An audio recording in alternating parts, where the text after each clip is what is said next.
याचना नहीं है, प्रेम में कोई अभिप्सा नहीं है, प्रेम में कोई प्रतिलब्धि नहीं है, वही प्रेम है। एक बार भगवान श्री कृष्ण की रानियों को बड़ा अभिमान हुआ, रुक्मिणी आदि 16,108 को, कि हमसे ज्यादा कोई कृष्ण से प्रेम नहीं करता, हम बहुत प्रेम करते हैं। लेकिन 8 रानियों के मन में कुछ न कुछ संदेह था, क्योंकि जब कृष्ण सोते थे तो रात में उनके नाक से राधे राधे का शब्द सुनाई देता था। चूंकि ये 8 देवियां तो महादेवियां थीं, इनके मन में बड़ा संदेह हुआ कृष्ण के प्रति कि हम इतना प्रेम करती हैं, रात दिन की सेवा में लगी रहती हैं, और ये सोते हैं तो सोने में भी राधा को नहीं भूलते। इनको बड़ी गलानी भी हो रही थी और अपने प्रेम पर बड़ा इनको अहंकार भी था कि हम ज्यादा प्रेम कर रहे हैं। कृष्ण भगवान सोचे कि इन लोगों का इलाज हो ही जाना चाहिए।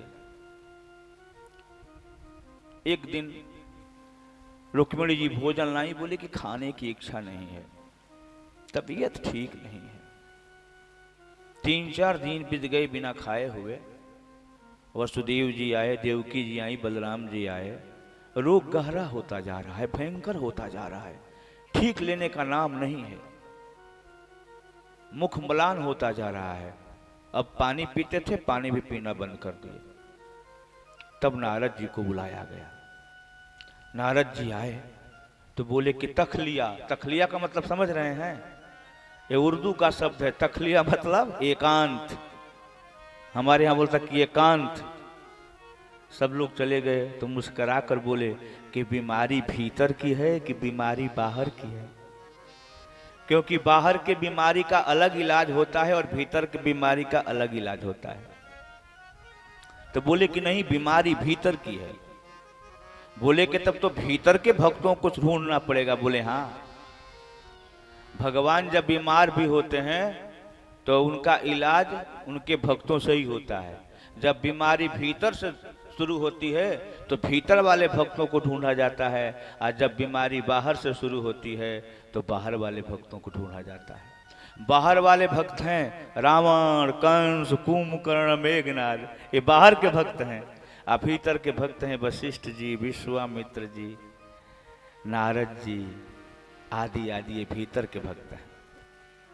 तो भगवान बोले कि भीतर से रोग शुरू है। तो नारद जी बोले मैं इलाज शुरू कर दूं? बोले करिए।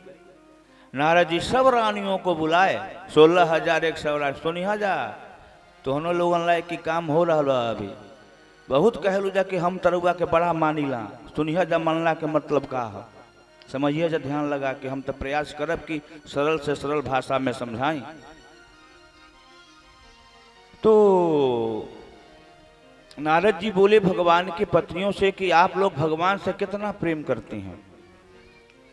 बोले कि प्राण से भी ज्यादा। तो बोले कि तब तो आज ही अभी ठीक हो जाएंगे, इनका रोग ठीक हो जाएगा। बोली कैसे? अगर कोई भक्त अपने पैर को धो करके इनको पानी पिला दे और अपने पैर की धूली इनके शरीर पर मालिश कर दे तो स्वस्थ हो जाएंगे। भगवान के पत्नियों ने कहा राम राम, ये तो पति हैं, पति को हम अपना पैर का धोवन पिलाएंगी? हमको नरक में जाना पड़ेगा, ये हम काम करेंगी? नारद जी बोले कि आप कैसी पत्नी हैं? आपके पति बीमार हैं, बचेंगे कि नहीं बचेंगे? बोले नहीं नहीं, कोई दूसरा उपाय ढूंढिए, कोई दूसरी दवा ले आइए, हम नरक में नहीं जाएंगी, हम इतना बड़ा पाप नहीं करेंगे। आप लोग हमारी बात ध्यान से सुनिएगा, मैं प्रेम पर बोल रहा हूं। गोपियों के पीछे पीछे भगवान क्यों दौड़ रहे हैं? सांस पर क्यों नाच रहे हैं? वो बिना पढ़ी लिखी हैं, ग्वालिन हैं, नित्य स्नान भी नहीं कर पा रही होंगी, रात दिन गाय और बच्चे बच्चिया में लगी रहती हैं, फिर भी उनके पीछे पीछे वो ब्रह्म क्यों डोलता है? क्या कारण है? बड़े बड़े राजा महाराजा और रानियां इनके पीछे पड़ी रहती हैं, घूमकर भी नहीं देखते, क्यों? इसके बीच में प्रेम है। और उसी प्रेम की मैं व्याख्या कर रहा हूं आप लोगों के समझने योग्य भाषा में।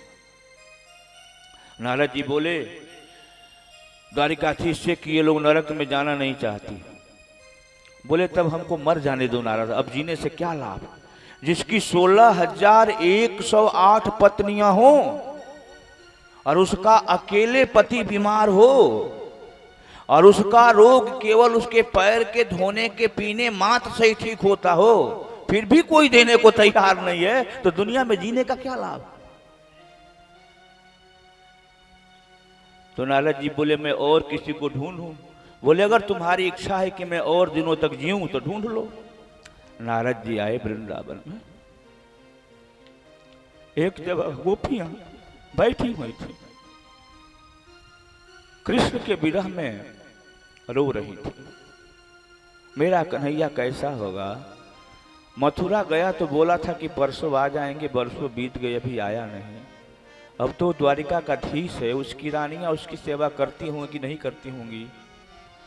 ये तो राजा महाराजा घर की बेटियां हैं, सुबह 10 बजे जगती होंगी, लौड़ियों से अपना काम कराती होंगी। हमारे कन्हैया की तो आदत है कि जब बड़ी मनुहार किया जाता है तब माखन रोटी खाता है। नारद जी आ गए। नारद जी को देखी गोपियां खड़ी हो गई। अरे देवर्षि आप कहां से आए। बोले द्वारिकापुरी से आ रहा हूं। बोले हमारे द्वारिकाधीश कैसे हैं।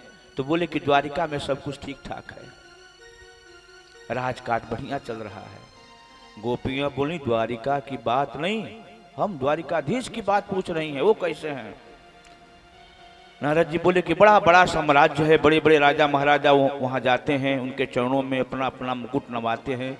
देवता लोग 6-6 महीने तक लाइन में लगे रहते हैं। गोपियों ने डांटा, नारद इधर उधर की बात मत बताओ, जल्दी बताओ मेरे द्वारिकाधीश कैसे हैं। नारद जी ने कहा इस समय थोड़ी सी उनकी तबीयत खराब चल रही है। गोपियों ने कहा क्यों। उनके तो 16,108 रानियां हैं, उनकी सेवा ठीक से नहीं कर पा रही हैं। नारद जी बोले लगता है कुछ ऐसा ही है। गोपियों ने कहा मेरे कन्हैया को क्या हो गया। नारद जी बोले कि कोई भीतर की बीमारी हो गई है। गोपियों ने कहा उसका कोई इलाज है। बोले इलाज तो बहुत सहज है, परंतु जिस सहजता के साथ दवा लेनी है वो दवा देने वाले लोग नहीं हैं। गोपियों ने कहा कौन सी दवा। नारद जी ने कहा अगर कोई भक्त उनको अपना चरण धो करके दे दे और फिर अपने चरण की धूली दे दे, तो धूली का पूरे शरीर में चमड़ियों में मालिश कर दिया जाए और पैर का धोया हुआ धोन पिला दिया जाएगा तो वो स्वस्थ हो जाएंगे। गोपियां खूब रोई। बोले कि 16,108 पत्नियां हैं या छोटा सा ये काम नहीं कर पा रही हैं। गोपियों के रुदन से वहां एक बहुत बड़ा गड्ढा था जो खाली था, पानी से भर गया। आंखों के आंसू से गोपियां कमंडलू नारद जी का लेकर उसमें से निकाल करके पानी भर दे। सब गोपियां अपना अपना पैर उस गड्ढे में ला करके धोई अपने ही आंसू में और बोली कि ले जाइए। फिर गोपियां हंसी। देख कन्हैया हम कह रहे थे कि संसार में प्रेम करने वाले लोग केवल और केवल वृंदावन में हैं, बाकी सारी दुनिया स्वार्थ की है। प्रेम करने वालों का यहां बड़ा अभाव है। सब स्वार्थी हैं, सब व्यवसायी हैं, सब अपने अपने लिए काम करते हैं। तुम हम लोगों की एक बात नहीं सुने। गोपियों ने अपने पैर को जमीन पर रगड़ा, नारद जी की झोली को धूल से भर दिया और बोला नारद जी आप जल्दी जाइए द्वारिका, कन्हैया हमारे ठीक हो जाएं तो हमको सूचना दीजिएगा। नारद जी लेने के बाद खड़े हुए और बोले कि आप लोग ये बहुत बड़ा पाप कर रहे हैं। आपको जानना चाहिए कि वो केवल नंद के लाल नहीं हैं, वो तीनों लोगों के स्वामी हैं, वो साक्षात भगवान नारायण हैं। और आप लोग अपने पैर को धोकर दे रही हैं और ये धूली, तो आप लोगों को नरक में जाना पड़ेगा। गोपियां बोली कि एक शब्द मत बोलो, कह दो जमराज से और अपना नरक बढ़ा ले, हम सब जब तक सृष्टि रहेगी नरक में ही रहेंगी, लेकिन हमारे कन्हैया को कोई कष्ट नहीं होना चाहिए। नारद जी लेकर गए,